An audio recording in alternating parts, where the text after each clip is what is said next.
ايوه بس اوكي. بس دي ظهرت كذا مره ولا ده الشكل كده، ده ساين حركه. حركه؟ ايوه اكيد مقصوده. يا سلام. ايه ده، تفتكري مش مقصوده؟ لا اكيد مش مقصوده. تباوي عادي يعني.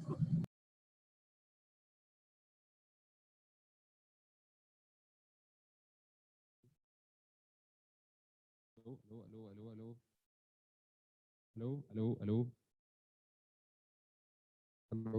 الو الو الو الو الو الو الو ايوه ها ايوه كمان كمان كمان كمان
الو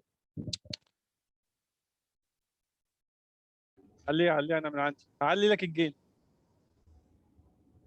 اعلي لك الجين هندسه. الو الو على الاخر، على الاخر. الو سي مايك.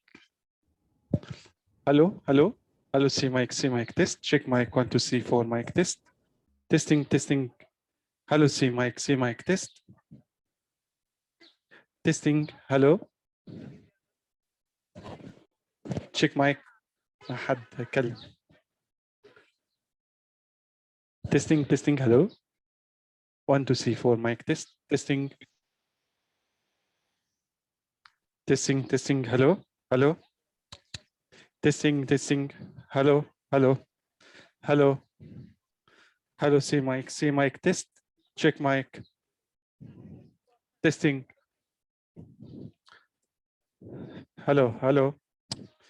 الو سي مايك تيست تشيك مايك. الو تيستينج.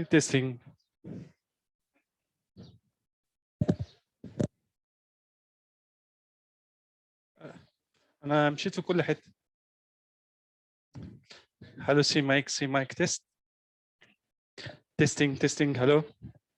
الو تشيك مايك تشيك 1 2 3 4 مايك تيست تيستينج. الو سي مايك تيست. تمام، شكرا.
Hi, Cecil.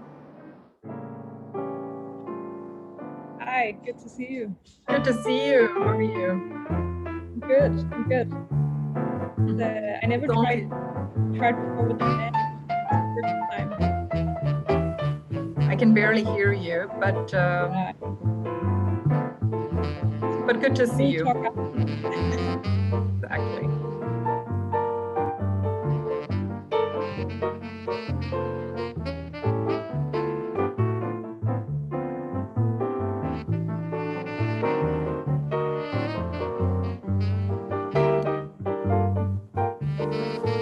Nice music.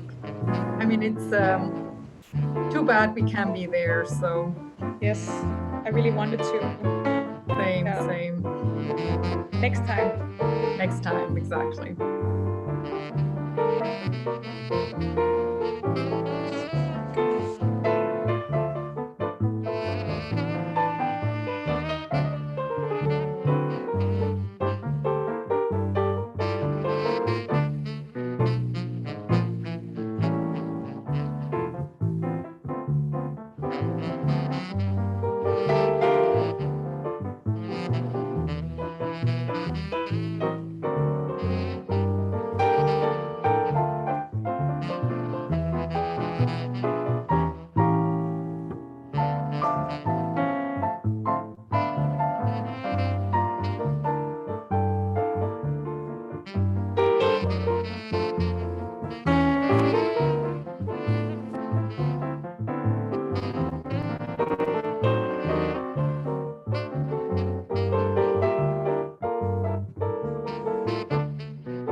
Gentlemen, thank you very much for joining us, both in the audience here in the beautiful garden of Kemet House and the colleagues and partners who are joining us virtually.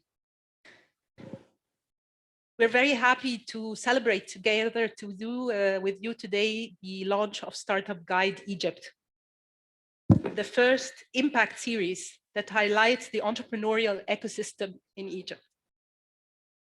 Not only is it focusing on one city, like many of the previous guides that have been developed, but it's focusing on the whole country with the different regions, looking at Cairo as the main hub for entrepreneurship, but also at Lower Egypt and Delta and Upper Egypt, which rarely gets any attention.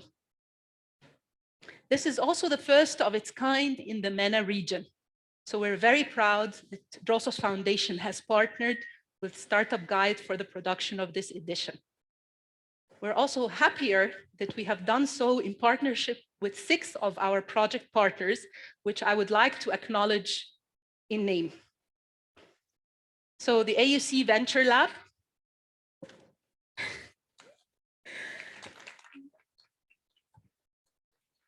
Basita, En Route, Ibtikar Khana, Kemet House District Spaces.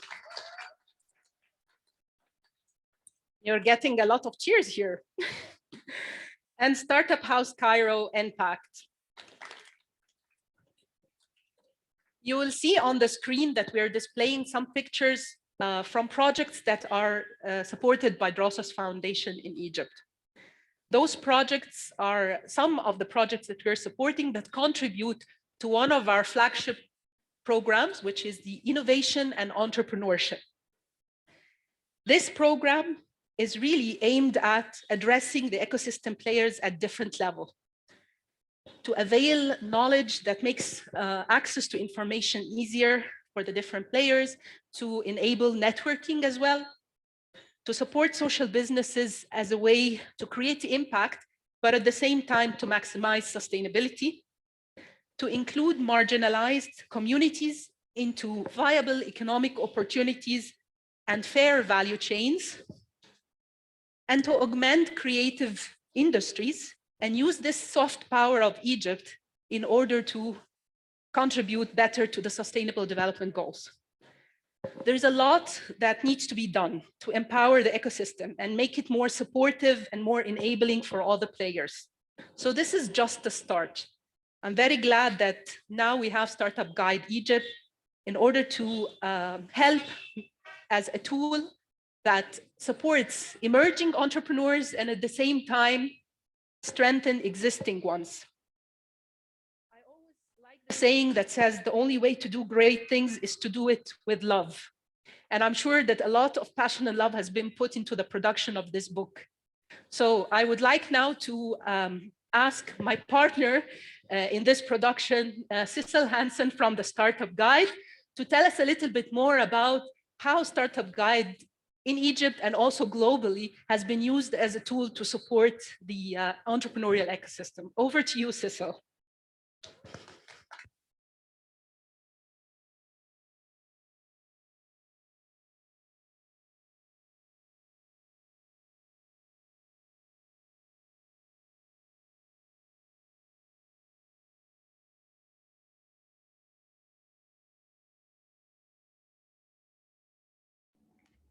Hey everyone, my name is Sissel. Can you see my screen? If someone could say yes. Yeah, perfect. I can now also see that I can see my screen.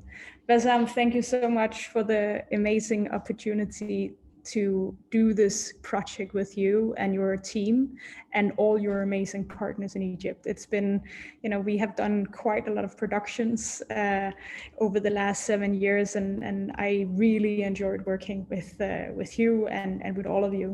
So first of all, thank you for that warm message. My name is Sissel Hansen. and I'm the founder and the CEO of Startup Guide. I'm right now calling in from very rainy Denmark, Copenhagen, and I really wish I could be there with you tonight. It looks amazing, and I could just see myself sitting there and having this celebration. But unfortunately, I'm gonna be joining in from here. But I'm very happy that I got the opportunity also to say a couple of words about this project. So I had a little bit of time to take you through the startup guide and tell you about the concept and a little bit about how the whole book is structured. And it will also be available after the event for you to deep into it and so on. Before I do that, I want to give you the very short introduction to Startup Guide as a concept, as a whole, because it's made from entrepreneurs to entrepreneurs, basically. I myself was a young, struggling entrepreneur, 20 years old, have failed with 2 companies already. And from that experience, moving as a Dane to Berlin in Germany and setting up my own business, which was very difficult. And based on that experience, the Startup Guide actually was born back in 2014, with the idea of taking a concept as a guidebook as we know it, to turn it into a guidebook for how to start your business in a new city. And I think this exact came out of, just after the financial crisis, where you suddenly saw a lot of people starting their own business.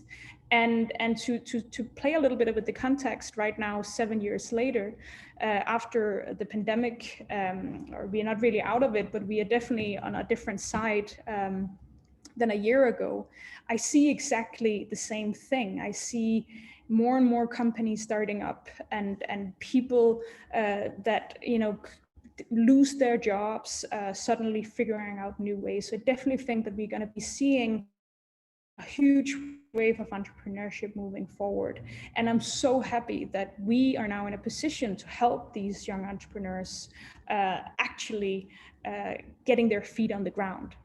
And with that said, I think I can also see a big difference in the entrepreneurs that we are seeing. And these entrepreneurs have a stronger focus on what kind of company that we want to build for the world to come, right? For the next generation. We have a way stronger focus on a purpose. What is the purpose of our company? And also, what does this mean to our community? And most importantly, what does this mean to our world and the earth that we're living at? Because the time is running out for making the changes we need to do.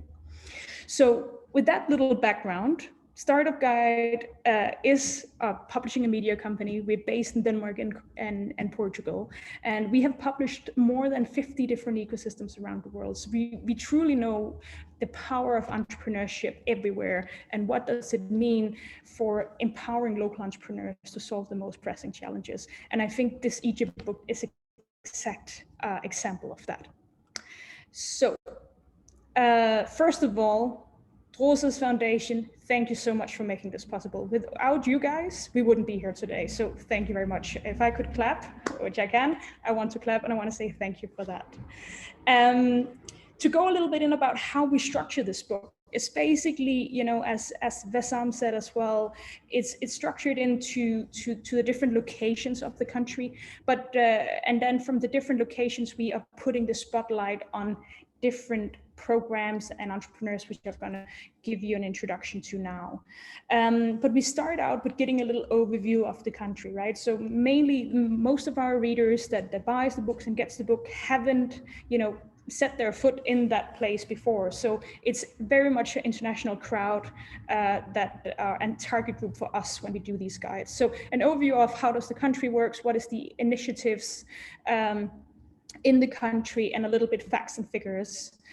Moving on to a chapter that gives an introduction to how to get started as an entrepreneur in the city. So for me, this was a big struggle when I came to Berlin, suddenly having to understand that German taxes were definitely not the same as Danish taxes. And when you have to get a mobile contract, you have to sign up for minimum 2 years. So this is some of the good to know information that you're having in this chapter, which is like the regional essentials. And for this, we're giving the foreword to our partner, which in this case is Vasam, that will be your host tonight as well, telling a little bit about why they are partnering with us and the initiatives of their projects in the region as well.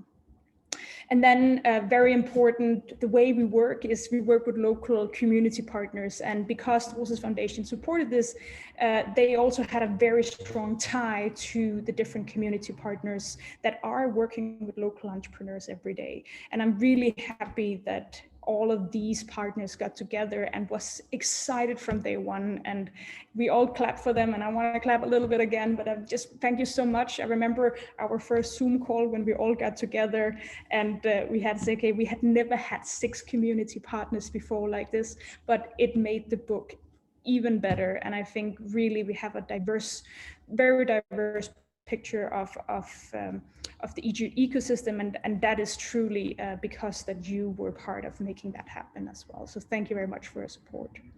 Moving a little along into the book, we made a partnership with Impact on the startup friendliness of Egypt. So a little bit more quantitative, like data focused on like how is it actually to start a business in just Egypt, and Impact, a partner of us, have made like a study on that as well. So I'm very happy that we were able to partner with them.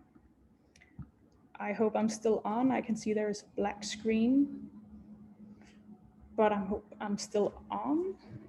Somebody maybe give a little sign.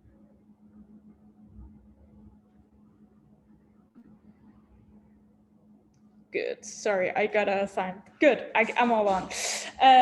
Cool. So the next chapter is called the Regional Initiative, and this is something we do because the way our book is structured is very much they're focused on the cities and the countries, right? To be able to structure the book, but there's a lot of things that falls through and are more, regional initiatives and something that goes maybe across the whole country.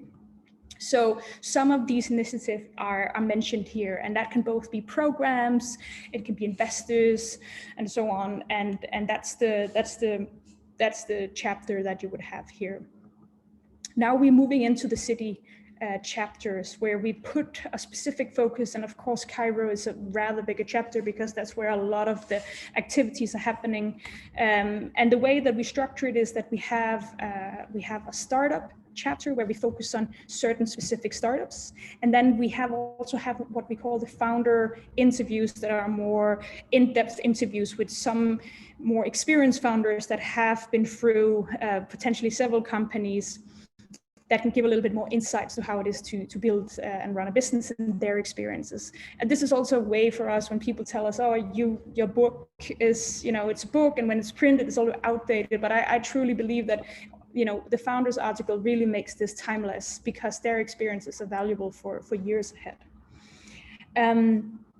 In the cities chapter, we also focus on different programs. We put an effort on showcasing the different co-working spaces as well as the investors, and if there is some universities as well who's working within. And all of this is of course focused on the impact entrepreneurship ecosystem in the city. Then we have the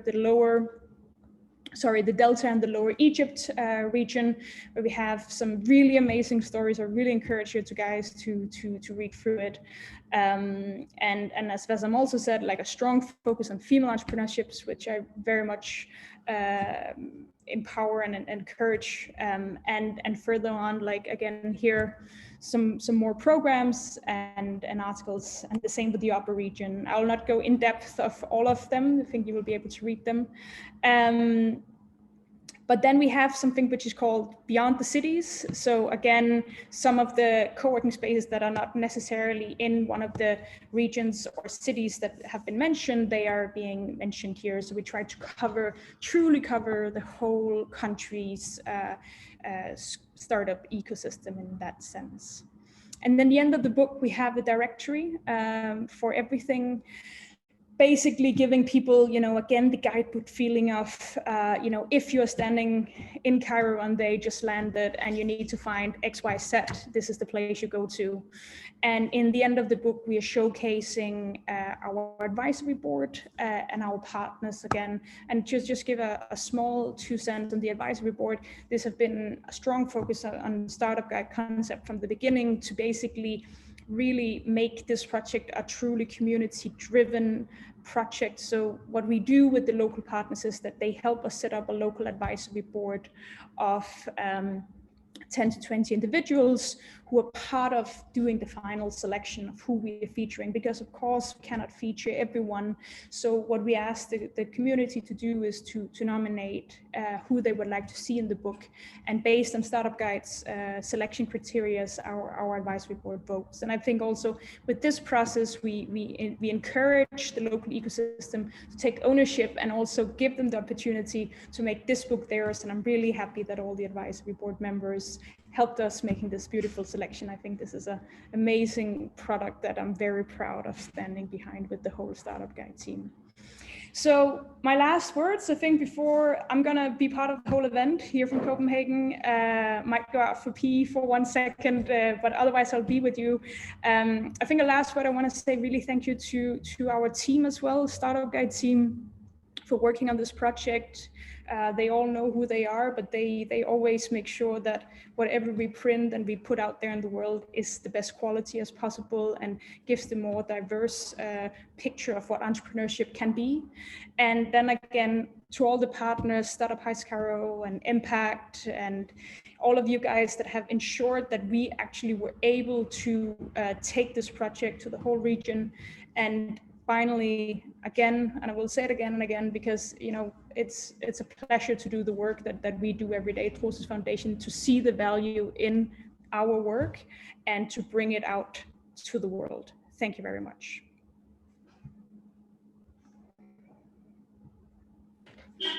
Thank you very much, Sissel. And we mentioned several times that we had 6 of our project partners that were part of the process to develop this fantastic book. And we thought together, maybe it would be a little bit more creative if we created a little video that shows the statements of the partners so that we don't have a lot of speakers. So we wanted to show you a little bit of creativity, and now hear also the contribution and the perspective of the 6 partners. So if you can please play the video. Thank you.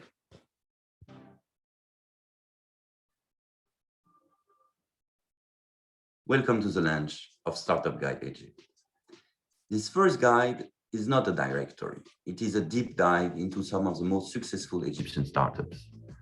Not only those who have succeeded financially, but mostly those who have a direct social and environmental impact on the society.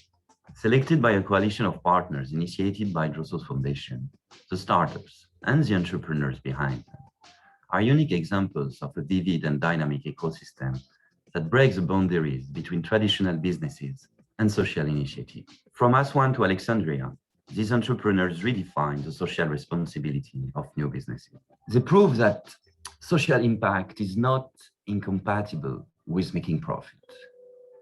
This first startup guide in Egypt, that has now become a reality thanks to Trosses Foundation, is about stories of individuals and teams who believe everyday action can lead to global change. And by putting these stories together, Startup Guide Egypt is a true acknowledgement that the work that we do to tackle social challenges has achieved iteration all over Egypt, leading to a systemic and long-lasting positive change.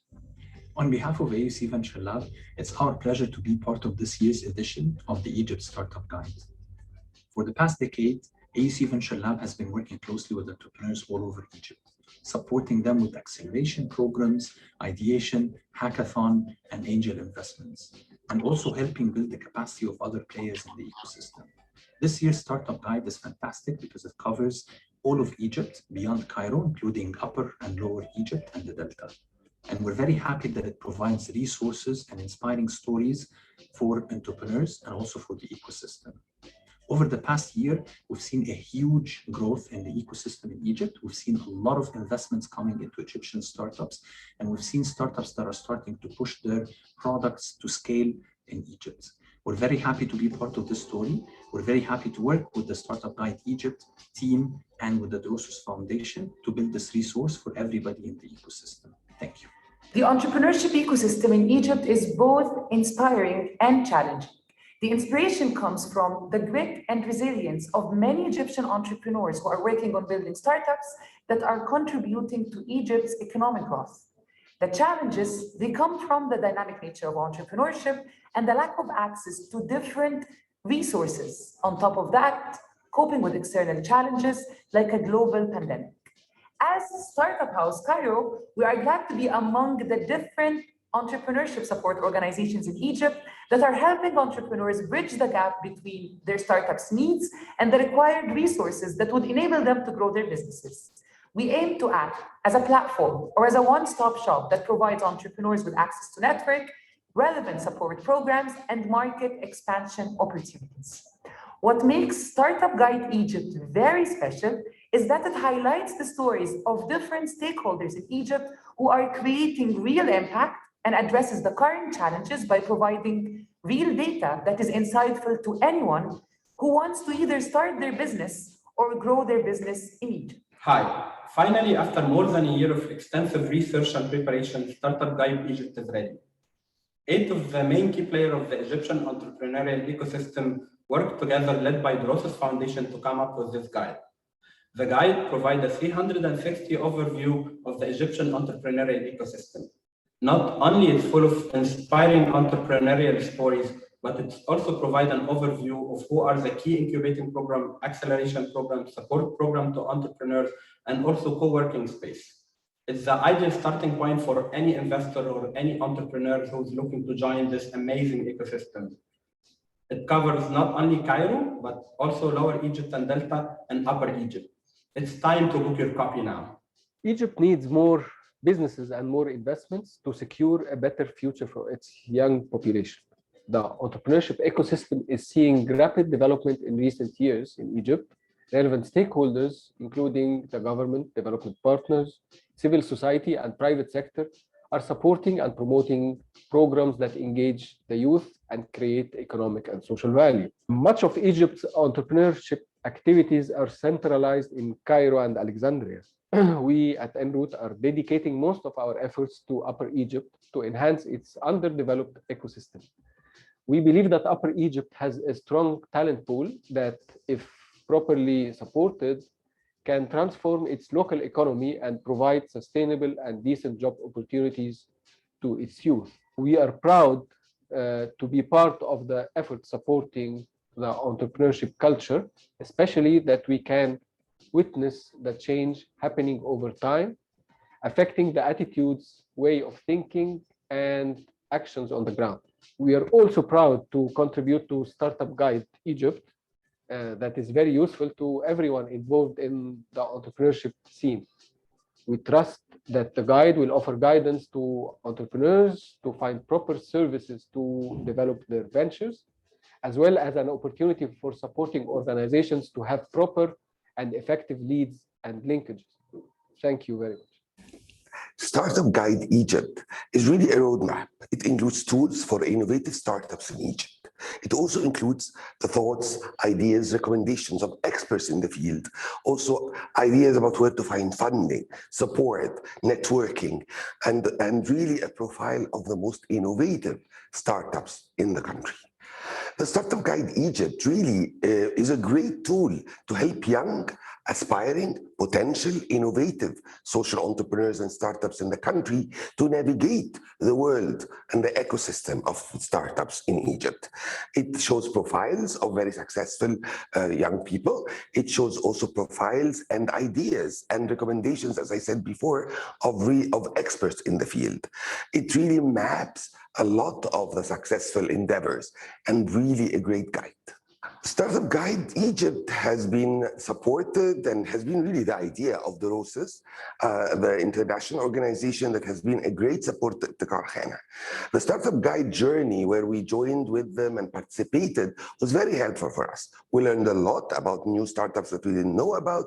We learned a lot about wonderful entrepreneurs that are really generous with their ideas, and we were able to contribute, some of our ideas, but also recommended many of our young people that we helped in the Karkhana.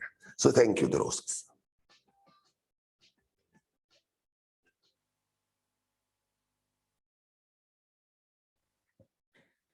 So COVID is getting in the way of many of our plans. And one of our much aspired plans was for our newly appointed CEO to have her first visit to Egypt and to actually be here in person to join us in the launch of Startup Guide Egypt.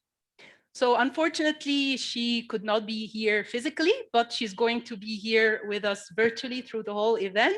So I very much appreciate the time that Suba Umathavan is going to allocate for the whole event, and to invite her now to give her remarks. Thank you so much, Vessam. Can you hear me properly? All good. Good evening, everyone. I think this was a fantastic pitch for the Startup Guide. I think, Sissel, you could even use it as a promotional video. I think this was really fantastic to see all the community partners. Again, good evening. And I think you being there and the weather being so nice and the entire musical vibes of the evening make it even harder for, Sissel and myself not to be, to be here in a confined virtual space. And as Vessam told you, I was even getting ready with my conversational Arabic skills to actually be physically in Egypt as well, in Cairo. I think this opportunity is really, really great for me to at least join in a virtual space. And I'm incredibly proud of my team locally to have arranged all of this with our partners.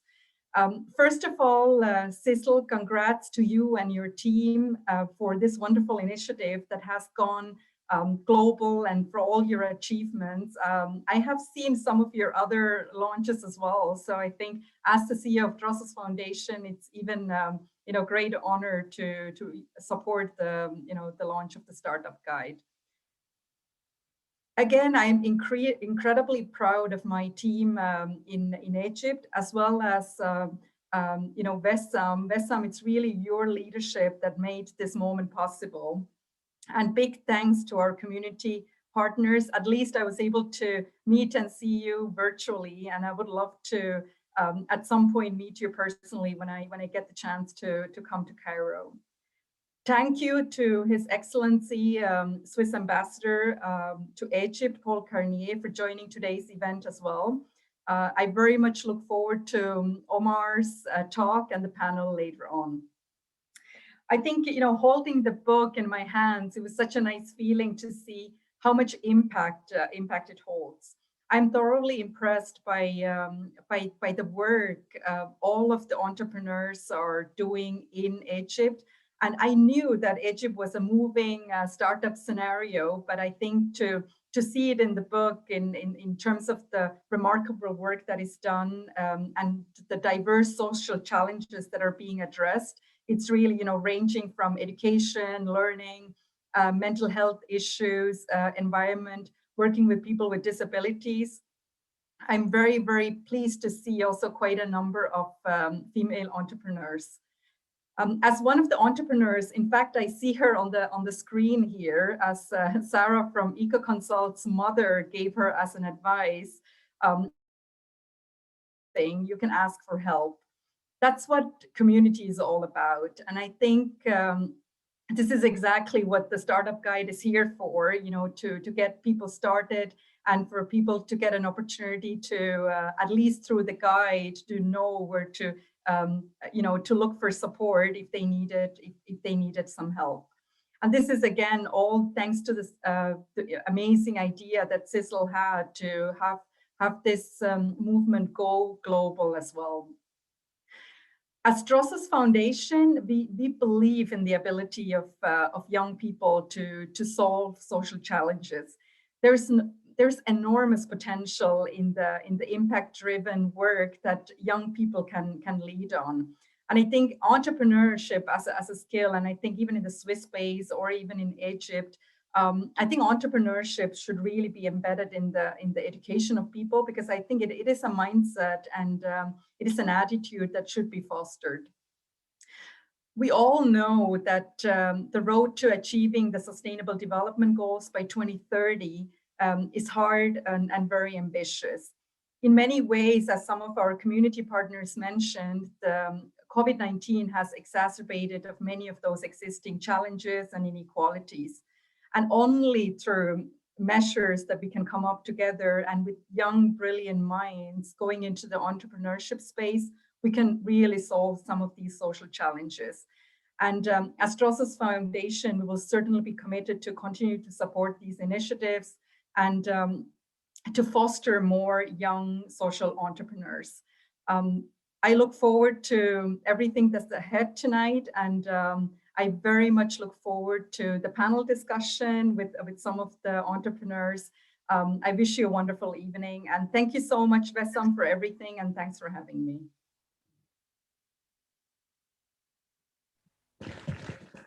Thank you so much, Suba, for those wonderful remarks.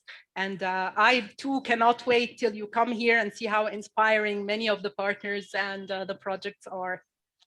So coming up next, also from another part of the world, now in Tanzania, just off the Kilimanjaro, is Omar Samra, who's going to join us now for an inspirational talk about his entrepreneurial journey. Omar is an infamous mountain climber. He is a UN Goodwill Ambassador and inspiring talker. So over to you, Omar, and I can't wait to hear your talk. Thank you so much, Wissam. Just a quick signal. Can everybody hear me? Fine. Amazing. Just like Wissam said, I'm in Tanzania at the moment. I've been here for 2 weeks. Initially, I was supposed to record this session, but I'm so happy that I was able to join you guys live. Drosos is an organization that's very close to my heart. One of my initiatives, Marwa Faith's Toy Run, a charity that was founded in my late wife's honor, is a recipient of funds from Drosos, and we continue to do great work in education on the ground in Egypt. So a lot of people know me as an adventurer. I think less people know me as an entrepreneur, but I think the entrepreneurship journey is no less of an adventure than climbing mountains or going to the poles and so on. My story with entrepreneurship is a very unlikely one, like many stories, I guess, with the entrepreneurship. I started my career in investment banking and private equity. I was very much in the corporate world. Never really saw myself as an entrepreneur. I always thought an entrepreneur is somebody that had to have this, brilliant idea and the guts to make it happen. Never thought I would have an idea so convincing that I would, leave everything behind to pursue it. Fast forward a decade or more, I find myself a serial entrepreneur, having started several businesses in several sort of spaces in Egypt. And how it all started, I guess, was I was working in the corporate world, and at the very end of my corporate career, I was actually very happy. I was working with a couple of really good friends. We were running a private equity firm, the Egypt office of a private equity firm, and life couldn't be better. So it's not really the traditional story of sort of hating your job, leaving it, and pursuing your dream of starting a business. But I always felt that there was something else out there which could be more fulfilling, something where I could feel the impact that I was doing more on a direct level. And I just felt that I had to get out there and give it a try, and because I would regret not having given myself a chance to do so.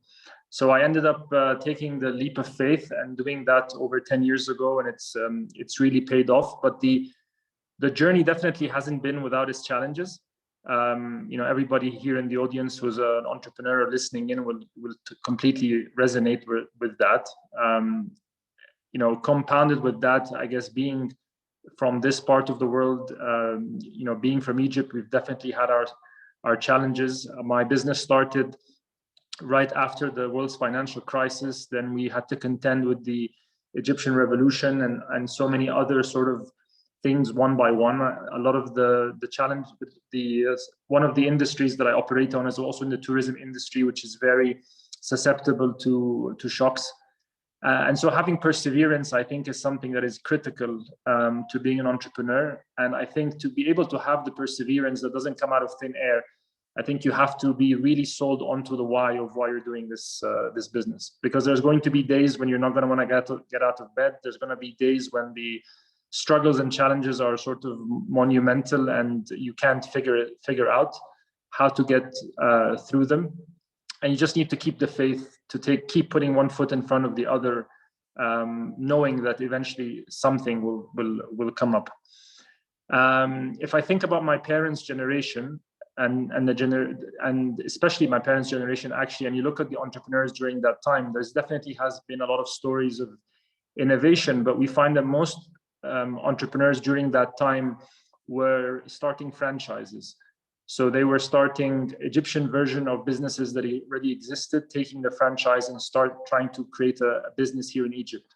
While this is entrepreneurship, I think in entrepreneurship in its true essence is creating a completely new idea, a new brand, a new concept, and really taking a bigger risks where you have to figure out the business model and you have to always think on your feet. And I think this generation today has shown a huge amount of innovation, a huge amount of taking risks that has not been precedented before in the Egyptian market. So I take a lot of comfort in that. And I also say that courage to innovate and take risks is a really integral part of starting your business. When I was talking to Wissam about what are the things that I could reflect on here today, she mentioned the challenges and struggles that you go through as an entrepreneur. And I think one of the things that I learned very quickly from my first business, and I tried not to repeat it in other businesses that I started, is trying not to be a founder of a business and trying to be a co-founder of a business. The road of entrepreneurship is long and it's uncertain, and definitely having somebody by your side who you can count on that will carry all the risks and stresses with you, and is something that someone that complements your skill set is definitely something that you should look for in the outset. The other thing actually is this whole idea of bootstrapping and growth. This is something that I learned the hard way over time, and I wish somebody had told me that from before. But I think as entrepreneurs, when we're doing startups in the beginning, there's this tendency to save costs, not to pay ourselves a good wage, and also at the same time to try and wear too many hats and do too many things. And you sort of realize over time that sometimes bringing in someone, whereas instead of you becoming the CEO, the director of operations, the director of marketing, sales, and everything, by actually bringing in someone specialized to do these different tasks when the time is right can save you a lot of time and money on the long run, and make you a far more effective business and able to actually get up the growth curve much faster. Since we're talking about a startup guide and therefore we're talking about something that's quite educational, I think it's really important, just like that I talked about the importance of youth, I think it's really important to talk about why youth are really important in this equation. And I think it is because of education.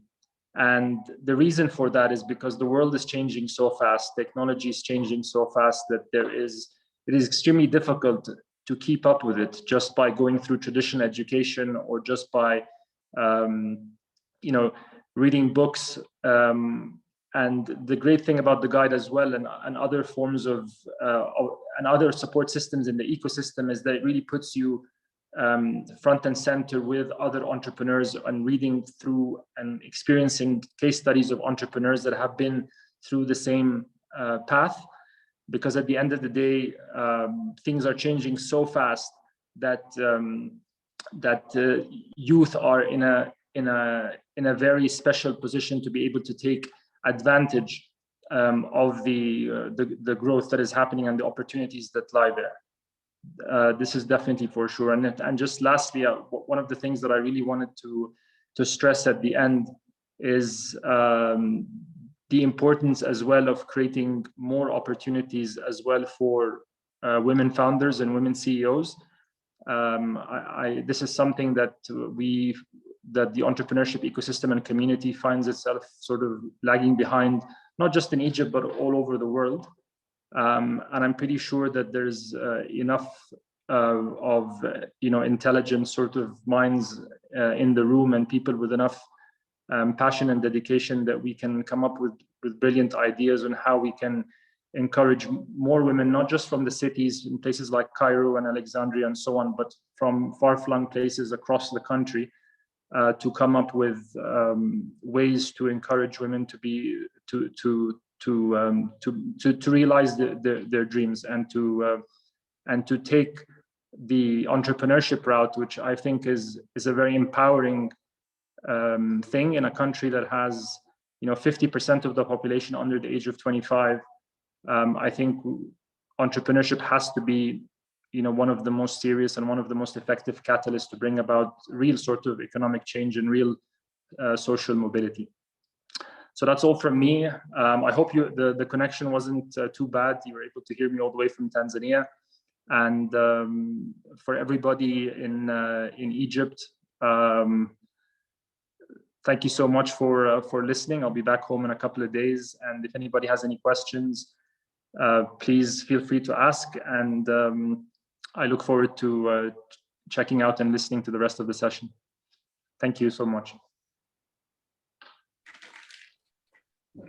Thank you so much, Omar. We really appreciate the time. The connection actually worked in our favor, both for all our virtual speakers. So there must be something good happening here.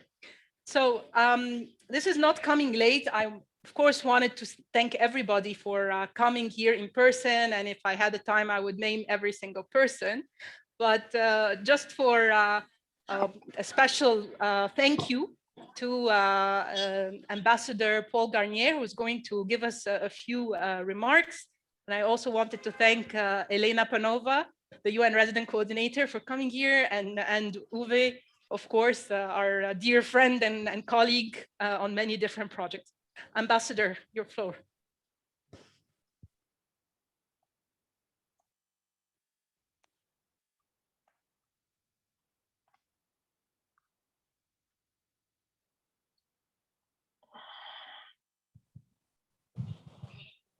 Okay, very good.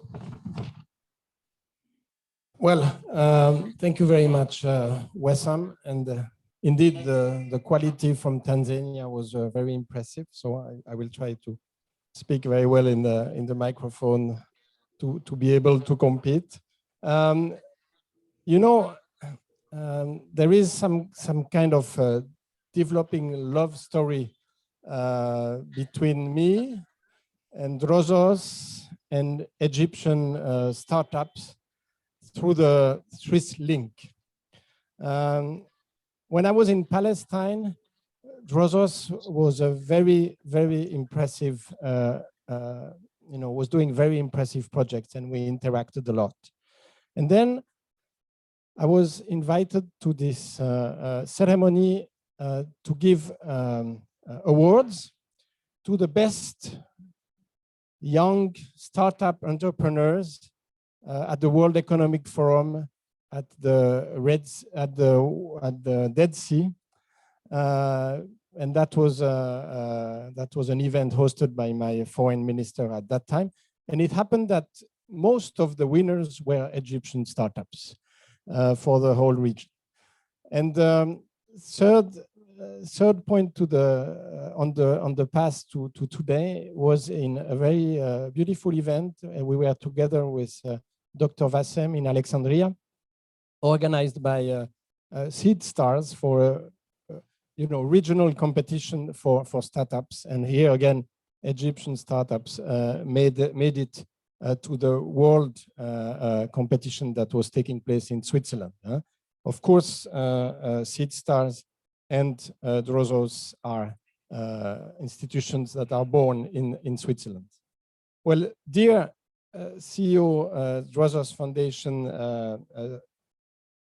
Suba Umatevan, dear Wessam Albey, dear Mrs. Sissel Hansen, dear Mr. Omar Samra, good to see you, Omar, over there. Dear co-chairs of the Development Partners Group, it's great to have you both here. Ladies and gentlemen, on Zoom or here. Let me start by emphasizing how pleased I am here to be present at this launch of the Drozos Startup Guide Egypt. It's with great pleasure that I notice how fast the Egyptian startup community is growing. And Egypt's youth accounts for a large proportion of the population, is therefore one of the main shapers of the market. Seeing this young generation engage in the local startup scene gives me great hope for this country. The Egyptian authorities have done, I was asked to describe a bit the Egyptian context. So we took some notes. The Egyptian authorities have done a great job in supporting the startup scene with institutions like MESMEDA, the MFIs, and universities. International as well as national financial institutions, such as the General Authority for Investment, also support the entrepreneurs' dreams by venture capital, funds, incubators, and accelerators. And there is also a strong support by the international community represented here tonight, donors, UN, development partners, to this startup scene. Switzerland is no exception and has been among the countries to continuously support entrepreneurship in Egypt. It does it because it believes in its transformative potential and because Switzerland has a profound expertise in startups. First, research and innovation is a central aspect of entrepreneurship in Switzerland. Consequently, Switzerland has ranked first in the Global Innovation Index of the World Intellectual Property Organization, WIPO, for over 10 years in a row. Second, young people have become more and more eager to create a startup rather than work with big companies like Nestle, Novartis, Roche, or ABB, who were the big ones for the development of cutting-edge products before. But this is changing. Third, there is a huge investment into startups, and it went up from around 300 million Swiss francs in 2012, it's like dollars, to over $2 billion last year. Currently, around 300 startups are founded every year in Switzerland. Fourth, there is an excellent cooperation between universities and the private sector. And this is key. And a reason why startups are mostly based in and around the Lake of Geneva and Zurich, where two of the world-class public technological universities are based. So we are gladly sharing this kind of recipes for success. And at the same time, I'm happy to give a few examples of our support to entrepreneurship and the startup scene in Egypt. We support entrepreneurial spirit in education through a project called Hayat in Sohag. We enhance the teacher capacities to instill an entrepreneurial spirit in their students. And 130 students applied their newfound knowledge and skills to develop businesses out of a lot who assisted to the classes.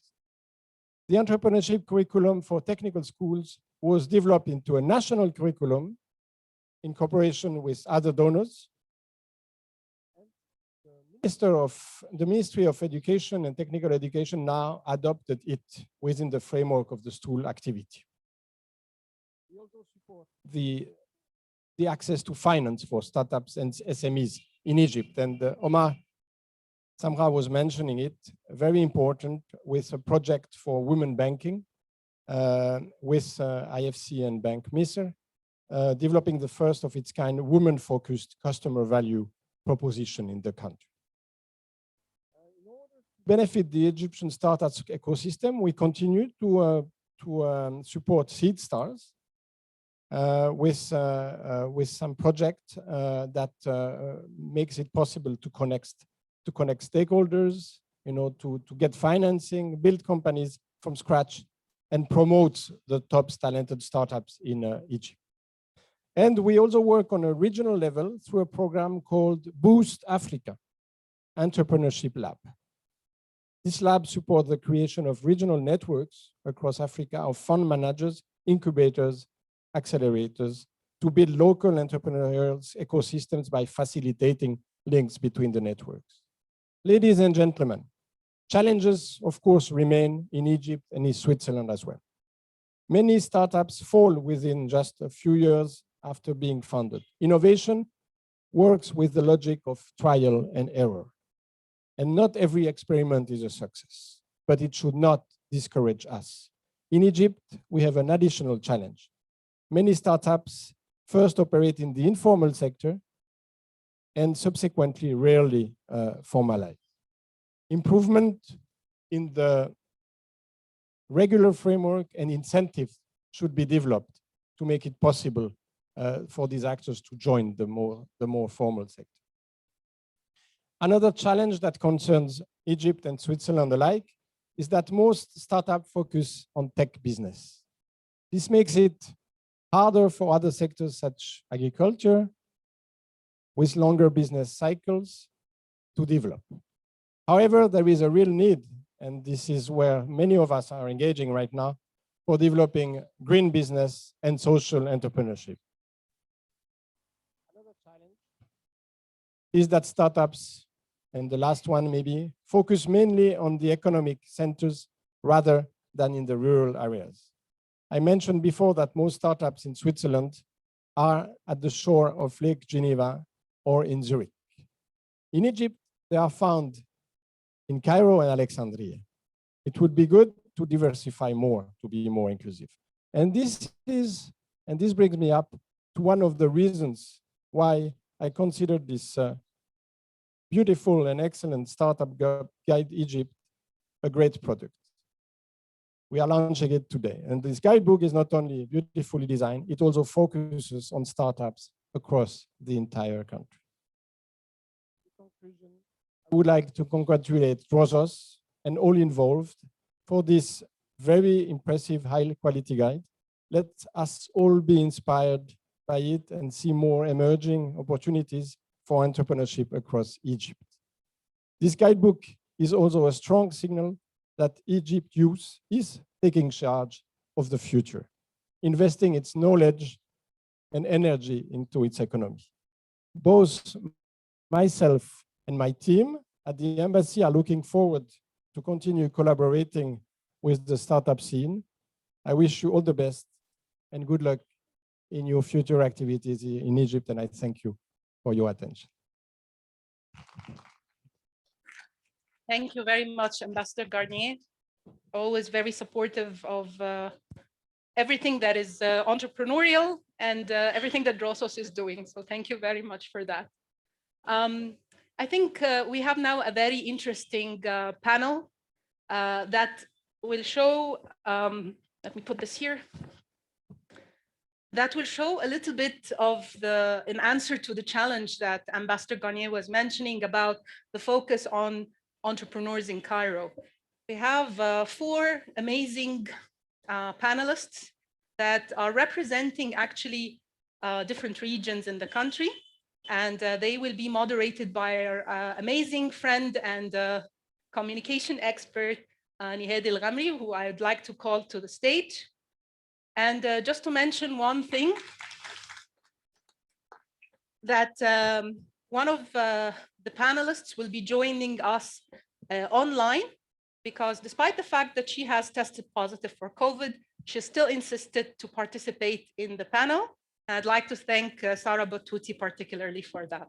Over to you, Nihad. Thank you, thank you, thank you. And congratulations, Drosos Foundation. Congratulations, partners, for launching this very fine piece of work and resource that is surely an addition to the entrepreneurial landscape in Egypt. I'm thrilled to be part of this event by moderating a fantastic panel. I'm sure you've had a look at the biographies of my panelists, so my introduction will not do justice to their vast experience and the many hats that they wear. So let me introduce them very briefly. I'd like to welcome in alphabetical order Ahmed Yassin. Ahmed is the co-founder and strategist of Banlastic Egypt that is working on offering eco-friendly solutions to the single-use plastic.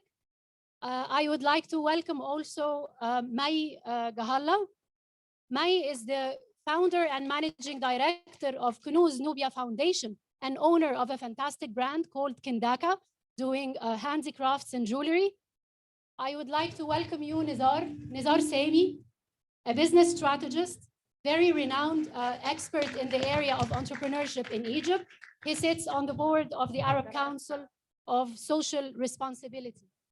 Last but not least, thank you so much, Sarah, for joining our panel. Sarah Al-Battuti, an aspiring architect, the founder of eConsult and an advisor, and she has so many very unique titles that she holds. We're very thrilled to have this fantastic panel, and let's get right to it and start asking the questions. I'd like to start with you, Sarah. Can you hear me clearly? Yes, absolutely. Okay. Sarah, you've founded your business back in 2013. At the time, I reckon that the entrepreneurial landscape was quite different. I wonder if you could share with us over the years, what have been the most fundamental changes and breakthroughs that made the most impact on you personally as an entrepreneur? Hi, everyone. Thank you. And it's such a shame that I'm not there. It looks like a great evening, and you know, you're transmitting the positive energy to me. So thank you so much for hosting me with a great group of people. So let me tell you just briefly about what I set about to do. I'm a practicing architect, you know, and I was practicing for about 7 years before I decided to start up my own business. And what we do at eConsult is that we design green buildings. We are a group of architects that are very concerned with climate change. And this is an industry that is extremely sophisticated, you know, with huge employment numbers, very, very vast developing, responding very quickly to the market needs. And therefore, it was an idea that I had that I was obsessed with, that we can't keep going like this. There's another crisis, there's another challenge out there, we need to address it. So at the time when I decided to start eConsult, I was faced with a lack of urgency for what the purpose of what we're trying to do is about. And it's this lack of urgency that was due to, you know, the inability to crack away from a very sophisticated, quite a resilient market for architects and designers and buildings. And then why would you go off and you know, decide to challenge and to bear another problem like climate change and environment as well? So it took some time. I remember when I was first starting, first of all, I didn't find the support, you know, being from, I'm a 4th generation architect. So it was a family business. And everyone was questioning, you know, why would you go off on your own and start something like that? So the lack of support was internal, but well-intentioned. And then it became later on an issue as the sense of starting a kind of business where you are hovering between 2 different paradigms. Are you an environmental consultancy or are you an architecture firm? Which syndicate do you belong to? You know, which tribe do you belong to in that sense? And what are you aiming to do? So there was lack of definition for these kinds of businesses and startups that we see today, which are the ones that move quite fluidly between different sectors and different issues. The second thing was this lack of awareness about having a social impact cause. And for us, our slogan hasn't changed. We want to create architecture for better livelihoods. This is exactly what we want. And so now you have a definition of fourth sector businesses, which are businesses, you know, we all want to make profit, but we also look at our purpose and we have a cause, and you're almost a founder of something, but you're almost an activist for something. And so I had all these ideas going around in my head. And the last one, which was concerning me, but it was at that time, this is back in 2009 when I wanted to start. And then, you know, by the time I got the definition, registered, knew exactly what I was doing, it took a couple of years. Was this idea, so I would not have funding because I'm a consultant. I don't produce a product. It was very strange to have a consultancy company get loans and financial backing. The second thing was, you know, all right, so you're a bunch of young girls, you want to go off in the middle of the desert. You want to use local labor in the middle of the desert. You want to do something contemporary, but yet you want to tap into indigenous knowledge. Is that okay? And I didn't realize that it was also very difficult to have women founders in the tech and in the construction industry. It just wasn't on my mind, but it grew on me that I realized that there's a lot of advocacy work that I have to do, and somebody's got to start doing it in this field. And so I was developing more of a character exercise.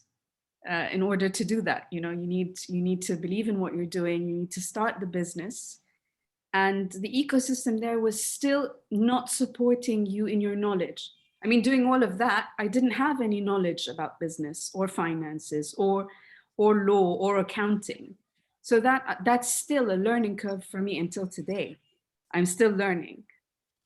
So it was very different. Now we are entering green economies. Now we are entering this idea where we're very well aware of the challenges, and startups are starting to be very dynamic.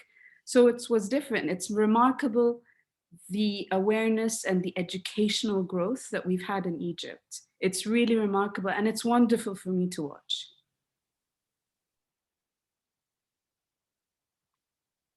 Thank you, Sarah. I think Sarah raised very important questions related to the developments we've seen already in the local ecosystem, better access to finance, better access to knowledge, and even cultural receptiveness to the idea of young women entering into the sphere.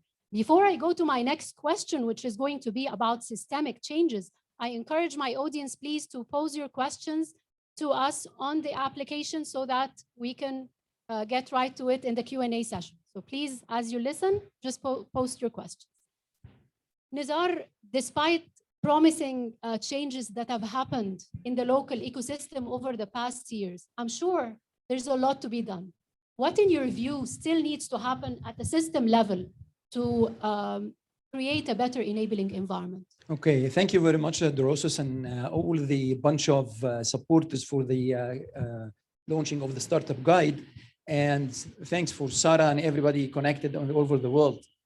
When you talk about the enabling environment and sustainability and how we see the value of entrepreneurship developing the economy and boosting the youth and encouraging everybody to move forward, I think it is like something like a three-leg stool. For instance, we can say, if I would like to have like a chair with three legs, so in order to be stable, we need to have like an equally divided forces together and based on a very good and solid foundation. So when you talk about the foundation on the floor where this chair is standing, we need to have like a policy and regulations and this type of framework where it is an enabling environment for encouraging people and fostering people to move forward with this entrepreneurial thoughts and ideas. So policies, frameworks, regulation, rules, and so on and so forth. And witnessed like back to July, and actually in the in early April, the new law of the SMEs, and it put some sort of like motivation and incentives for entrepreneurial and SMEs as well in Egypt. So this is the basics of the infrastructure that should be there all over. And it is a living body, so it needs to be upgraded. It needs to be modified every now and then. When it comes to those three legs, one of them is extremely important, which is the technological development. So the tech development is part of extremely important. However, we are talking about tech-based on startups, we're talking about innovation or social entrepreneurship as well, medtech, edutech, whatever. So tech is one of the key enablers for this environment. The second part could be the economic development, where people are putting money. We so need to have access to finance. Money is there, investors will invest, and they need to invest their money, but how to invest it? So if we need to think about how to get access to the finance, which is extremely very important part. And you can see right now, for instance, one of the key contributors for Startup Guide, which is the AUC Venture Lab, and we have Ayman here sitting, and they launched already a very promising program and did a very fantastic job in this area. Also, Ms. Meda, they started to put some sort of about the virtual university and so on and so forth. So having this emphasis, and we're having Nilepreneurs as well, we're having the banks, they have changing in the paradigm of how they support. And as Sarah mentioned, you see that how can I get some funding with the consultancy businesses as a startup? So the third component would be the access to market or the trade system. So one of the key difficult questions when you ask startups, who's your first customer? How are you going to go and to pitch your idea to your customers and how to get your first sales? So this is a key question, how to find this system. So in a nutshell, in order to having like a complete ecosystem, we need to have a unified vision. We have a very good emphasis, very good potential, very good passionate people all about it. Mentors are there, different key stakeholders are there. We need to have a unified vision. Again, we need to redirect or rewrite our vision. We need to have those three components to work together in like a harmonized way, and to be supported by the area of laws, regulations, policies, and so on and so forth, in order to boost the ecosystem forward. Also, with the impact of COVID, we found that we cannot live in a vacuum. So how to see the impact entrepreneurship. So how to see getting back, we have like the impact investment or the responsible investment, the responsible entrepreneurship. All these concepts should be there in the back mind of each and every being a founder or co-founder, as Samra said in his talk. So we have to have all these concepts together and blend them in a way that how we can tackle our challenges more and more. The more we challenge, as His Excellency the Ambassador mentioned, the more and more we have challenges, the more and more we have area for improvement and development. Thank you, Nizar. Nizar, hold on to this thought about COVID and its impact, as we're getting already questions on this issue through our application. So we'll come right to that. Thank you. I'm sure the business entrepreneurship and social entrepreneurship have much in common and share much in common. But we have the opportunity of having social entrepreneurs. So let's hone in on social innovation. Ahmed, working on a very important environmental cause. What are the specific opportunities and challenges you encounter in the area of social innovation in particular? Well, thank you, Nihad. It's really important what you've mentioned, because I really like the word challenge. It's one of the most important keys to motivate and to support the startups. The startups are always facing challenges. But in 2020, to be honest, we got two challenges. The first one was the shiny monstrous material, which is plastic, and the hidden monstrous virus, which is COVID-19. We've started to tackle both, just how to create a mindset with other people being in the equation. But we will go to this point later. But what I want to say is that how we can start to overcome the challenges. My organization or my company, or startup, whatever the name is, but it's working on a social impact, is called Banlastic. And banning the single-use plastic is our slogan. So we started on how to create the mindset. In this type of work or startups, the social challenge or the challenges or even anything comes with people, community, how you can deal with the community in the first place. People have to understand your products in entrepreneurial language or in a social language or a social impact. They have to start to understand What is your concept? What are you offering? So starting with Belastic, we've started the awareness sessions, and we started to talk to the people about this, the problems of the single-use plastic. At the same time, we have to start a business model that to offer the solutions.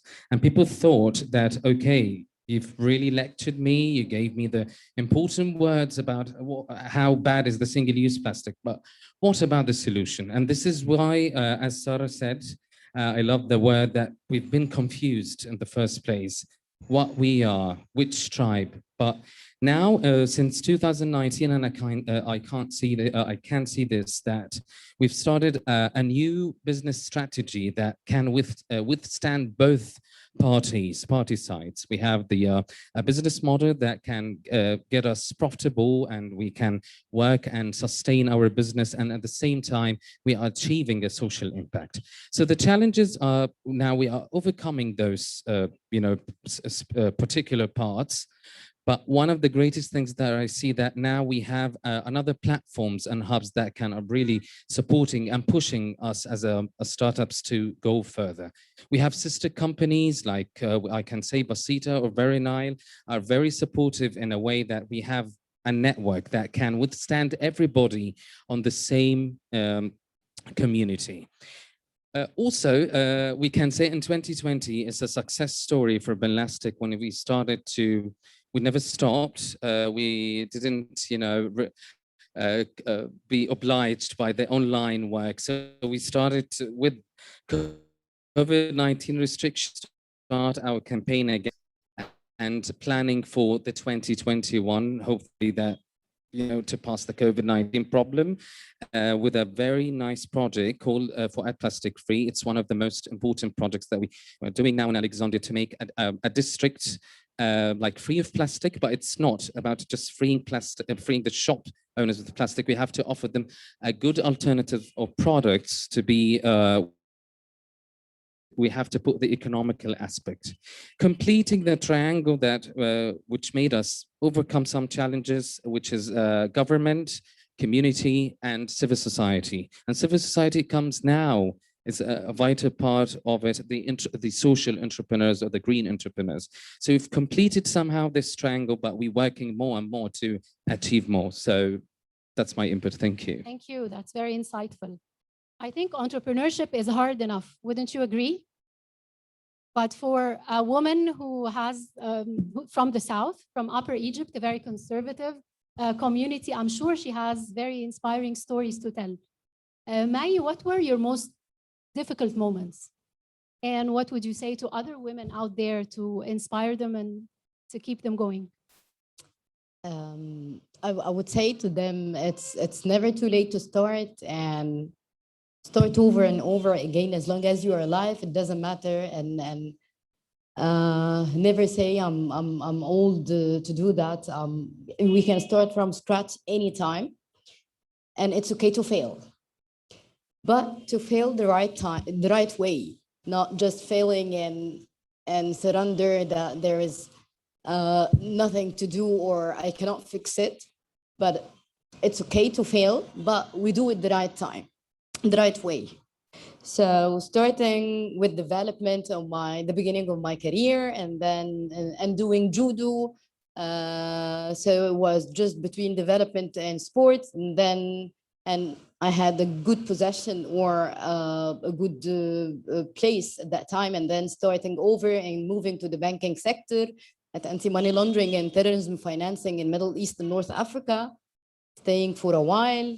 But I was following my guts, but not just, I was studying for every step that before moving to it. It's good to follow our guts and to follow our passion, to do whatever we want and whatever we love, and then leaving the whole banking sector and the city and moving to Upper Egypt.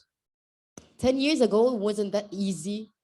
A Nubian girl who's working in communities and villages. I'm not even, I didn't start even in the city there. So I was working in villages and small towns, and everything was dominated by men. Now there is the people in Upper Egypt started to get familiar with women empowerment and giving the younger generation or the younger girls space. But in Nubia, in our history, we had 4 queens. So we had Kandakas. The woman was enrolled and empowered all the time. But in the past few decades, the women's role were being demolished. So getting back there and starting community. And at that time, there was either development or charity or business. So they were not familiar with the expression social entrepreneur. And I was not calling myself social entrepreneur, but my background was banking and corporate plus development. So I was trying to mix them together. I mean, it was like a snowball. As long as we're going to work, we're going to give something in it, it's going to get bigger. So I struggled at the beginning to build trust. It's the girl who's coming. Yes, I'm Nubian and I have family there, but I was born and raised here. And I didn't want to go like the city girl who's coming back to Upper Egypt having the magic stick and the solution for their problems. So we started our projects from, we got the solutions, or we got, I'm not gonna even call it solution, but we got inspired our project by the problems there. What are the assets that we do? I'm not having the solution from here. So we started like a market study or a community study at that time to know what are the assets that we have as Nubian or in Aswan. What are the human resources that we have? We have art, culture, history. So that's what we are going to start with it. It was right after the revolution, so there was almost no tourism. Most of the population there, their income depends on tourism. So we developed Nubia in Colors Festival. So Nubia in Colors Festival, in the past, the women were building, and there was a message behind this. It's not just painting or coloring houses, but women in Nubia used to build and paint the houses. So we revived this tradition. We collected the old motifs for the Kunuz and Fadiki, the Nubians, and we started to gather people from all over the country to take part in this, so they would know about their culture, our culture. And so what they will do when they're there, so we started to have handicrafts workshop to sell it to the people who are visiting the festival. People started to know, because the perception of all Egyptians about Nubia, that, oh, they're sitting by the Nile, smiling and playing with the drums all the time. But they started to know the culture, the traditions, the history. It took time to build the trust and to let people know about Nubia, and also taken this to use it as an asset so we can get income out of it. And then after doing that, for personal issues or personal things, I had to start over from scratch. I almost lost everything. So I had to start, it's either I just sit at home and get back to my family to do everything for me. But I started over and over, and then I had my son who supported me, and it was a push for me to start from the beginning. And in a matter of less than a year and a half, I got back and started Kendaka International beside the foundation. And we were exporting for 4 states in America and 3 other countries. So it's as I told you, it's the momentum and the snowball and getting from each one's story and using our network. Well, the network is one of the important assets that we have. So, and there is a story for every person who can share part of it with you, and you can use it. Thank you, Maya. I don't want to cut you short. I mean, your story, I mean, we could, you shared with me also some very interesting aspects of your story. These types of personal stories that we don't get to often know about are in the startup guide. Many profiles that are extremely inspiring. I encourage you to have a look at that. Thank you, Mai. My question to my panel, in very briefly, let's say in 60 seconds, and you have been part of this important piece of work. What is the added value of the startup guide to the entrepreneurial community in Egypt when you compare it to other resources? Let's start with our virtual speaker, Sarah. Hi, can you hear me? Yes, very clearly. So what I really enjoyed about the startup guide is just seeing the variety and the stories. And also it's not a traditional interview. It really goes in depth about the kind of skills and cognitive learning that's in the process of becoming an entrepreneur. And I think one of the resources that you go away with is that speaking to some, like, you know, listening to Omar, who's a serial entrepreneur, is that we have room to explore now. And that's the kind of energy and good energy that we feed off. Last year, and I'm still working through eConsult, you know, last year I established a new startup. And this one, you know, we export high-end furniture made out of scrap waste wood, and exploring the circular economy and the difference between starting a while ago and starting now really goes to show the learning curve that we're all on. And I think part of Startup Guide is to encourage entrepreneurs to understand that they're not standing on their own on an island. We have to really respond to the changes around us. It's not just COVID, it's the climate, it's introducing, being more open to the idea of youth, having more women being passionate and out there and contributing to the economy, engaging with vulnerable groups. There's so much out there to be learned, and Egypt is part of a very wide ecosystem. And Startup Guide does talk about Egypt, the case of Egypt, but I would encourage looking at the other startup guides and realizing how much of one global world we are in that sense. So it's great. Thanks so much. Thank you, Sarah. Nizar. When I talk about Startup Guide, and we enjoyed the presentation with Cecil and see all the contributors to the development of the guide, it popped up to me the idea of the evidence-based entrepreneurship. So where we mix reality with the science and the literature. So we have things on ground, evidence-based, mean key successes from all over Egypt, no sense of exclusivity from Cairo.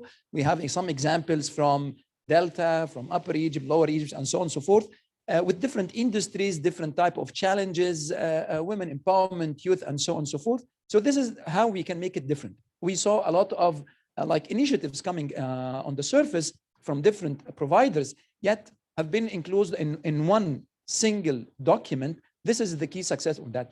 The representation, the access to tools and resources is extremely important as well. So it is really as long as you have your mobile phone with you, then I think for each and every entrepreneur, they should get this startup guide to be as attached to the phone cell, to be attached to this book as well. Excellent. Ahmed, what would you add?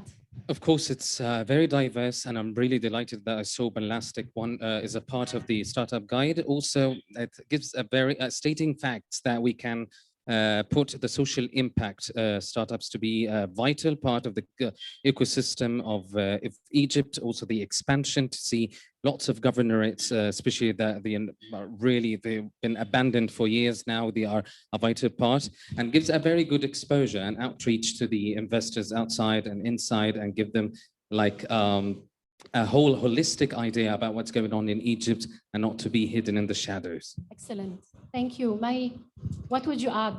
I was saying before, I was saying a while ago about, I was speaking about network and using network as an asset. So there is, from each one, each one has a story, and it's the startup guide is a good opportunity to get to us this story without looking for it. So you get from others' experience. Excellent. Many inspiring stories in the startup guide already. Questions have come through from our virtual audience. We'll take a couple of questions and then open the floor also for questions from the floor. Let's start, of course, with the pressing question. How do we navigate COVID-19 as startups? What are your lessons and your recommendations? If any of my speakers would like to comment on this issue, that is definitely top of mind. Ahmed. So I've been in this problem starting in 2020 after a massive lockdown took 3 months. Of course, not related to the EU, it was more. But just to be honest, one of the greatest things that we've made is what is really important and how to show the potential of the team. It's not about always engagement with the community, but you have to offer something that can be done like in a hybrid edition. We've did lots of things, especially the cleanups. And the cleanups is one of our revenue streams starting when we're working with the different CSR departments and stuff. So we've started in July and we got a plan that can, overcome the COVID-19 restrictions, and at the same time, we can offer our products. We've used the new platforms, like digital platforms that we never introduced it before. As a startup, we're really depending on how to work in field and stuff. So what is really important at the time that you have to get into advancing and updating your tools and updating your what always has to be a part or a vital part. Like we can say that online shopping is very important. You have to go for websites and go for the social media platforms, and all of these things are very important because people think that you have to give some sort of a tangible product, but yeah, you can do it online, you can do it everywhere. Also connecting with counterparts. Yes. Thank you, Nizar. You have something to say about COVID-19. For startups, if they thought that COVID-19 is going to being dissolved or disappeared, we will have COVID 2021, 22, 25. It is a phenomenon. So it is the era of change. How we cope with change, how to be more resilient, be more agile, and how to cope with the new normal. So we need to define the new normal. We need to define our new business model. It's time to take the breath and to redesign our business model, how to tackle the same problem. Einstein said, if you like to solve the problem with the same mentality, you will reach the same results. So don't expect ever to modify your system without making any sort of changes. So the new normal, it implies 3 things, actually: so, low, and more. So social, local, and mobility. You need to think for startups how to be more social, more in-depth and local, with international, where we combine them in the term of local, and then mobility is the key. So we need to think of with a new mindset in order to avoid COVID-19, 2021, and anything coming in the future. Thank you. Thank you.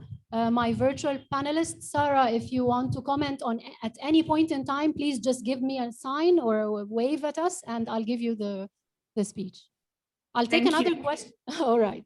I'll take another question, a generic question to the panel on reforming entrepreneurial education system in Egypt. Do you have any thoughts about entrepreneurial education?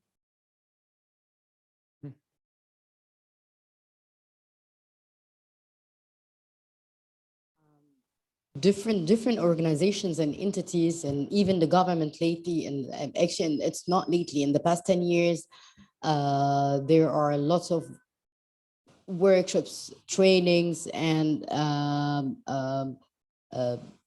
different curriculums for entrepreneurial education, and it's been on different on so many levels all over Egypt, and different governorates for the public sector, for the private sector.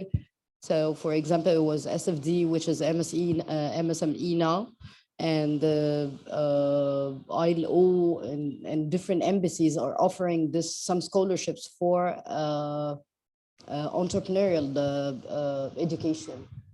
So there is, if they can search for it in different languages, in both Arabic and English, there are lots of opportunities regarding.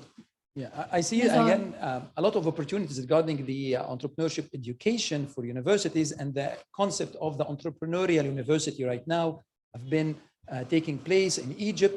a lot of initiatives started developing content. It's not about the content itself, because content is everywhere. Go to Google it on the internet and you'll find a lot of resources. It's all about creating competencies. What are the set of competencies we need to foster within the mindsets? It's all about changing mindsets, having like the positive mental attitude in solving the problem.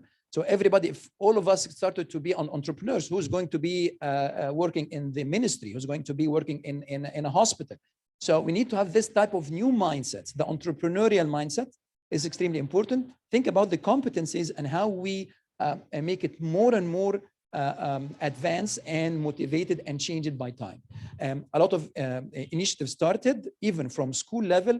ILO started their program. AUC, they have like a very good part. Nile University, BUE, all the universities, they have, even Cairo University, we have the university-based incubators, private sector incubators. They are now almost, there are 45 incubators in Egypt. But again, what's the impact and how we do this? Still, we need more and more and more. We have to utilize the area of digital and going online. Resources are endless resources. It's all about, do I have the desire to move forward? Do I have the mindset? This is the key issue to get in depth in this area. Can I add to what you're saying? The point is, for a while we've been the country of the million CO, and especially with universities, after school activities and extracurricular activities, everybody's an entrepreneur. Fine, we want that, but the point is there is no sustainability and there is no right market research. After attending like an accelerator or a couple of trainings, they are entrepreneurs and they start something with big passion, but they didn't do a market study. They didn't have a concrete and flexible business model to cope with the change. Because the first thing, how many startups collapsed after COVID, or even with any fluctuations that we have in the country? So it's about sustainability and having flexible business model, and as you also mentioned, digital transformation, because that's the only solution that we all have now. Definitely. Can I add something? Yes, please. The takeouts from both honorable speakers, sorry, is the sort that educational or entrepreneurial education is a very vital part.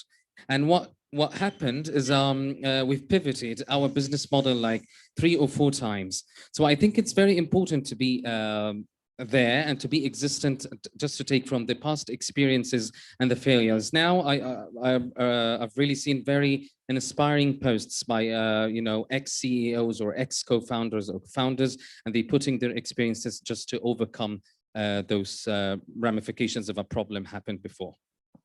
Thank you, Ahmed. Sarah, you have something to say. Yeah, I think it's really important, this idea of creating connections with education, because there are various sets of skills. And one of the most important thing on the educational journey is the ability to incorporate the changing frameworks, the financial frameworks, the political, the externalities that we face. So there should be building resilience for entrepreneurs via education, broadening the education and being open-minded, and that's why I think different entrepreneurs should listen to other entrepreneurs that are doing completely different things, because the takeaways are very similar. The experience is very similar. So in education system, especially when you're starting to learn how to create a business model and stuff, the support network could also extend more about skills, more about partnering the right people together. You can have a technical person partner with somebody that really has a business development vision for it. So with education also, it can enhance networking, and it can enhance partners that are recognized from even high school. To really know who are the leaders and who are the inspirational and who are the creatives. We have to identify them much earlier on than when we are actually getting into the actual business. Thank you, Sarah, on the importance of education on mindset. I think we end this very nice panel. I thank my panelists very much for their insights, for their contributions. and for sharing their personal stories. Unless the audience here has any question, we could just let our audience off the hook. You're not off the hook yet. So any questions from our audience here to any of our panelists? Yes, yes. I can't stop it. I'm so sorry because let me be very German now, because I cut off all the praises I owe you.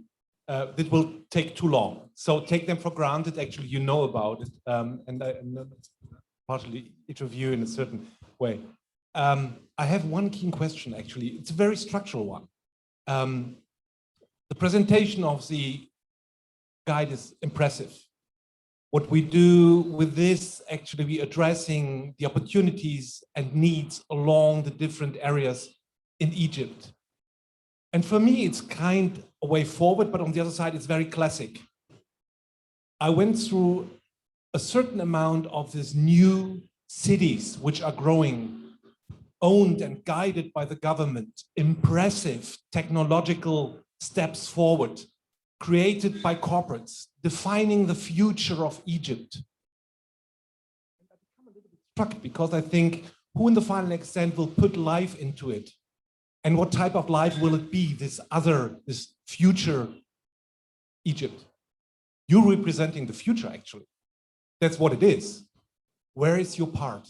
How do you step into it? How do you push in this unbelievable sized investment of a new era?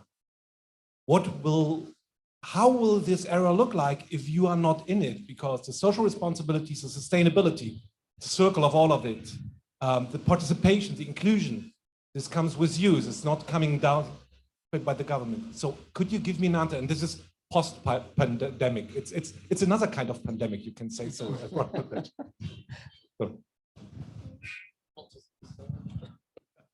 Who wants to say something on this incredibly philosophical question? I think all of us should contribute with a different angle. It's a very big picture question. Very big picture question on your role and where do you see yourself? It's a very important question without mentioning the names of the cities that you've been referring to.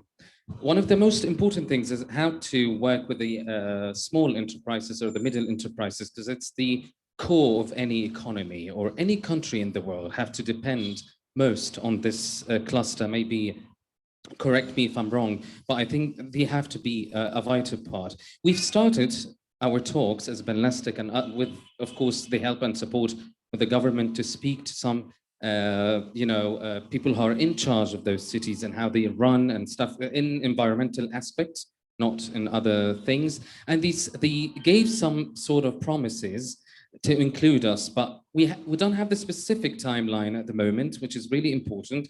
And it's really important to have what we call it, a plan and even a draft or just a preliminary concept to go further in this plan.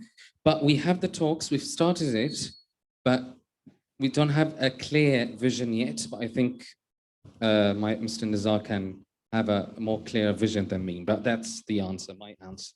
But it happened. Can I add something? Mai and Nizar, I think you're also something. The most, I can see Sarah as well because she's in the area of urban planning and all of these things and architecture. He's my goal. As you have mentioned, it's built by developers and new cities and huge investments in it.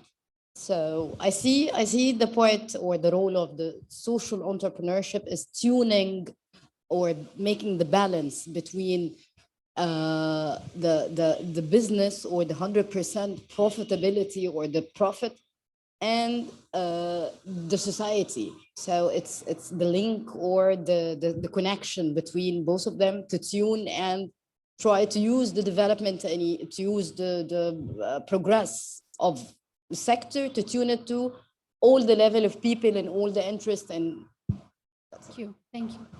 Nizar? Well, I love the way you address your question and the passion I can see in addressing your question. I will put it in a different context. If we look into those new cities, one of those important things that with each new city, there is a new university started to be there. And I can see the era of, as His Excellency, the ambassador said, they have like in Geneva and the lake where we have like most technological university. I visited CERN and where the internet was born, and I saw how this ecosystem are moving forward. So building on this, what we call the organic clusters, each and every spot in Egypt, and all of us know that it has something different, something remarkable. So we need to capitalize on those strengths, creating opportunities as well. And on my personal issue, how I can help in that. Actually, if you remember during the where we were discussing this, and I asked the people with the startup guide, I'm developing something called al-maknaz, which is an Arabic word. It means thesaurus. It's the place where you store treasure. And part of it, I'm visiting Egypt and try to focus on the brilliant part of each and every place and to encourage people to move in that direction. I think we will take this seriously because it could be one of your recommendations when we move forward with the startup guide, Dorosos and all partners, how to take it in a very progressive way forward. For the next edition of startup guide, we will see a lot of emphasis from your direction. Again, let's call back the 3 legs tool: technological development, and we saw this type in the universities, economical system access to finance, and well as trade system supported by those rules and regulations and policies.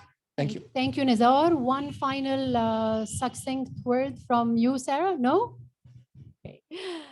I have 2 questions that are very, very specific, and they came through virtually. I promise the people who ask the questions that I will have the relevant panelists answer you and get in touch with you for these questions that are highly technical.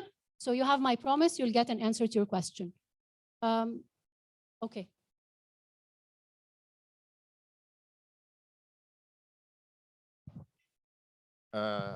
My name is Dr. Ayman Osman. I am the acting president of Aswan University. First of all, I want to thank you for this kind invitation. Secondly, I want to say that as an Aswan president, university president, I'm so proud of Mai. She is an Aswani girl, and she is. I think she's an example needs to be followed by our young generations and students. In Aswan University, we have developed a startup and entrepreneurship center with the help of many agencies. And for example, Enroute is one of our partners in this center. But we are faced by a problem that we need to change the cultural and the mindset of our young generation and students. Okay, they need to believe more in startup and entrepreneurship. And we need to change the fact that they are looking for a stable job, you know, and you know, by the end of the day, you go and have his naps and so on. So we need to stress on this by doing such. I need you to come to our university and present these models, please. You know, these very successful models. You know, and also we need to change the educational background of our students. Thank you very much. Thank you very much. I'm sure Drosis and partners will seize this fantastic opportunity for networking and sharing the experience beyond Cairo. Thank you very much for being attentive all this time. It was a very, very pleasant panel. I'm honored to be to get to know you all, old friends and new friends. Thank you very much. And I wish you a pleasant evening, and over to you, Wissam. Thank you very much. Thank you, Anna Maya. She's the boss. She's connected a different way. No, thank you very much, Nihed and all the panelists. Very interesting panel, very inspiring stories. Thank you all. I also wanted to thank all the audience that are joining us virtually. This is the end of the virtual event, so we will, I mean, you can stick around if you want. We will just do some networking and listen to some jazz music if you want to stick around. But thank you very much for joining us. And I also wanted to acknowledge, especially on the last question related to how to reform the entrepreneurial and educational system. by also drawing the attention of the audience that we have actually three heads of public universities. Actually, Dr. Ayman Osman introduced himself, the head of Aswan University, but also Dr. Mohammed Mahboub, the head of Luxor University, and Dr. Ashraf Okesha from the Entrepreneurial and Business Support Center in Sohaig University. So thank you very much for joining us, and I'm sure there will be a lot of discussions that the audience would like to have with you. Thank you all, and have a nice evening.